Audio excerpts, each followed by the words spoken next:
മുട്ടക്കറി.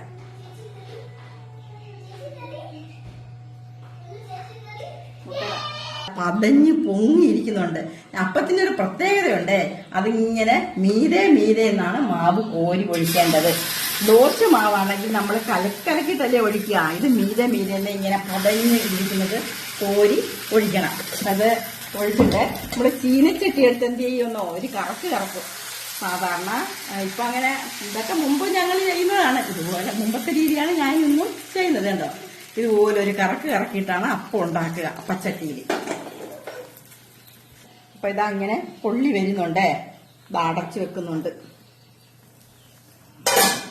ഇനി ഇവിടെ തന്നെ അടുത്ത അപ്പത്തിന് കറി വേണ്ടേ? അപ്പൊ എന്റെ ഒരു പുതിയൊരു കറി അതെങ്ങനെയാണെന്ന് നമുക്ക് നോക്കാം. അപ്പൊ ആദ്യമായിട്ട് ഇതാ പാനില് ശകലം എണ്ണ ഒഴിച്ചു വെച്ചിട്ടുണ്ട്.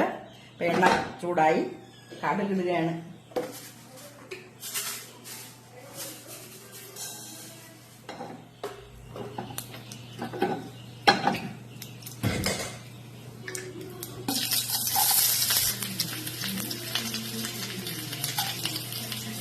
കറിവേപ്പില, വറ്റൽ മുളക് എല്ലാം കൂടെ ഇട്ടൊന്ന് ചൂടാക്കി. ഇതിലോട്ട് എനിക്കാണെങ്കിൽ ഞങ്ങള് ഈ കടല സാധാരണ ചമ്മന്തിക്കറിക്ക് വെളുത്ത ചമ്മന്തിക്കറിയാണ്. അതിലോട്ട് ഈ കടല പൊട്ടുകടല അരച്ചാ ചേർക്കുക.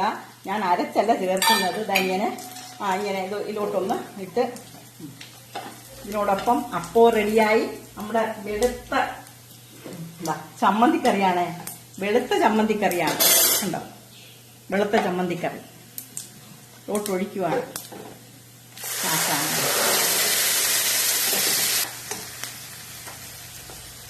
ഇനി ഈ ചമ്മന്തിക്ക് ഒരു അപ്പത്തിന് വേണ്ടിയിട്ടല്ലേ നമ്മള് ഇതിനോടുകൂടെ മുട്ട ചേർക്കുകയാണ്. എന്റെ മുട്ട കറി എന്നാണ് പറയുക. തന്നെയാണ് നമ്മള് മുട്ടക്കറി എന്ന് പറയുക. കണ്ടോ, മുട്ട ഇവിടെ ചേർത്തിട്ടുള്ള കറിയാണ്. ഇങ്ങനെ പണ്ടേ ഹോസ്റ്റലിൽ ഞാൻ കഴിച്ചിട്ടുള്ള ഒരു മുട്ടക്കറിയാണിത്. അപ്പൊ അത് ഇടയ്ക്കിടയ്ക്ക് വെച്ച് കഴിക്കാറുണ്ട്. അത് പ്രത്യേക ഒരു ടേസ്റ്റാണ് അതിന്. ഇവിടെ മുട്ടക്കറി ഇവിടെ റെഡി ആയിട്ടുണ്ട്. ഇനി നമ്മുടെ അപ്പം